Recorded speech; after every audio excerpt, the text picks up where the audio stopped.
So yes, so we opened now in April, and obviously went really well. And I had a very unique business model, and that's one thing. And as I was talking about black people support businesses, they do. They just don't support the bad ones. We've always supported black businesses. And I think we was talking about nepotism the other day on the podcast, and I think it's important. Whether you like it or not, each party tend to look after their own. I know it's going to sound a bit pessimistic or a bit bad, but it's the bottom line, whether you like it or not. People look after their own.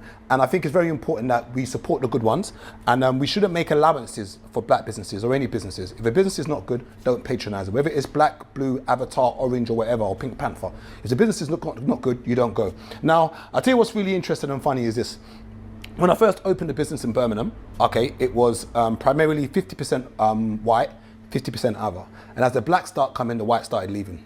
And it's one thing that's happened in most businesses that I talk to people which are black. And it's one of those things where I say to myself, is it a good thing or a bad thing? Now, I don't know how to word this, because sometimes I've gone out for a drink, and if I walk past maybe a pub or walk past a bar and it's maybe primarily full of white people, sometimes I might feel a bit apprehensive. And I think we all do it. Like, you know, sometimes you go somewhere like, ooh, not many of us in there. And there's one thing that we do have is called, it sounds bad, but we do it, you know, and I get why sometimes when you might open a place. So I'm in my restaurant in Dulwich. So when I first opened, I would say it's about 40% white, 60% others. And I remember as the more blacks started coming here, the whites started leaving. So I remember one time one white lady came to the door. You know, she's like, oh, hi, good evening. This is a really nice place. How did you get it? So I was like, huh? I said, repeat that again, Daphne? She goes, oh, how did you get it? I said, the same way anyone else gets a shot. What do you mean by that? Oh, no. Hey, it wasn't being funny. I just wanted to say, I just wondering how you got it. I said, the same way anyone else does. So then she said to me, oh, just a quick question. When are you guys open to the public? I said, what do you mean when we open to the public? She goes, no, just wondering, like, when it always seems like there's a private function going on. I said, what do you mean? Now, I knew what she meant, okay? Because I then asked her what she meant. She basically meant that the place was full of black people. So she wanted to know when it was actually open to the public.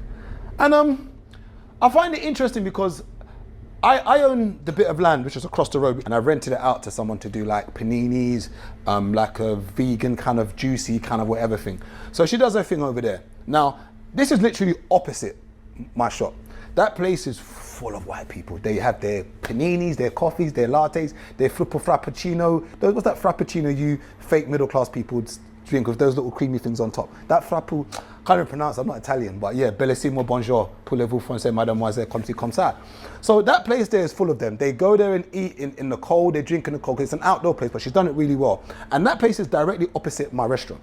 So you've got to say to yourself, there's no way that you've seen that place and I've not seen these places, but they don't come in here. I've done the place nice enough for them to come in. I even played the game. When I first opened, the floor was typically European.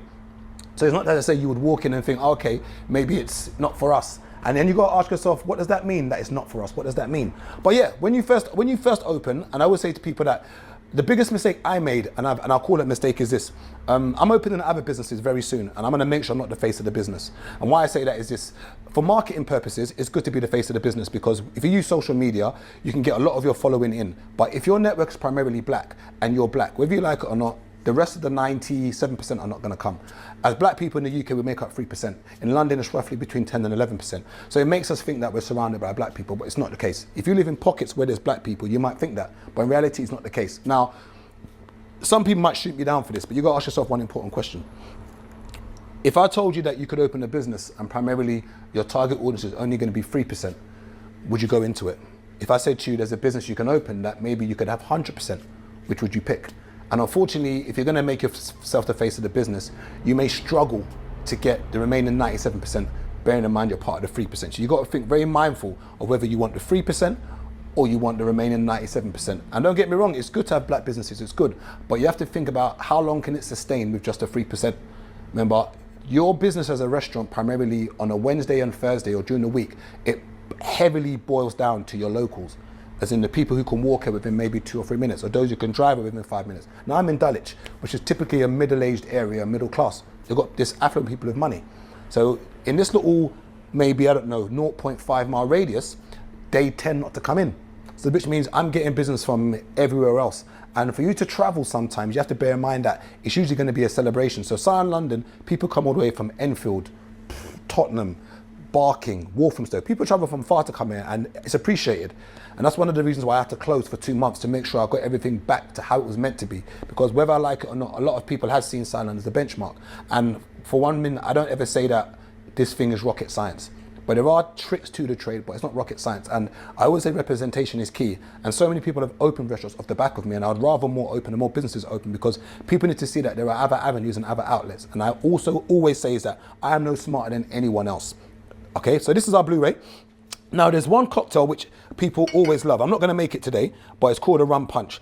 And the word rum punch comes from the Sanskrit word which means 5, which means it must have 5 ingredients, which is alcohol, sugar, juice, water, and spice. Alcohol, sugar, juice, water, and spice. So the juice could be lemon and lime, the sugar could be a syrup, and the spice could be Angostura bitters. So that's what's typically meant to be in a cocktail. So I'm not going to make a rum punch because that's just typical. I'm now going to go to a cocktail which is called a Porn Star Martini. And it was made, funny enough, by a Ghanaian guy called Douglas Ankra. Rest in peace to Douglas Ankra, who passed away just over a year ago. He's the person that actually made the Porn Star Martini. And when I found out it was a black guy, I was very shocked and surprised. And some of you might sit there and think, why are you surprised? I just didn't think any Ghanaian had it in them to make cocktails. I'm sorry, I just didn't, you lot tried to claim jollof.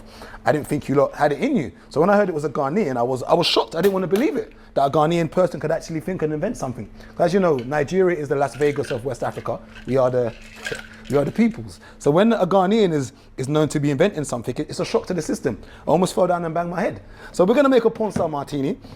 Now there are a lot of variations to how a Porn Star Martini is made, but this is how I believe Douglas Ankra had made it, or the spec he used. So what we're going to primarily start off with is, it's got vanilla vodka, okay? It then has Passoa, passion fruit puree, and then it has vanilla syrup.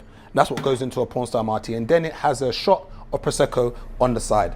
So that's what goes into a Porn Star Martini. So where was we now? So yeah, so when it comes to businesses, you have to be very mindful, and if you want to be the face of it, because if you are going to be the face of it, you may end up losing the 97% that would come to your business. So the next things I'm opening now, I'm not going to be the face of them. I'm just going to use organic PR and marketing so that everybody can go to it. Because a lot of these restaurants that are opened, you don't know who the owners are. They just open it and people go there. And that's what I'm going to do, because I'm tired of, and also being the face of it, it's hard to separate yourself emotionally from the business. So when someone comes to the business, doesn't enjoy it, even though it is Scion London, because I'm heavily involved in it, it's seen as Gabriel's restaurant. Oh, I went to Gabriel's place. I see that guy on Insta, Gabriel Scion. I went to his restaurant. So if it's a good thing, you take it. If it's a bad thing, you take it. And that's one thing about being out there.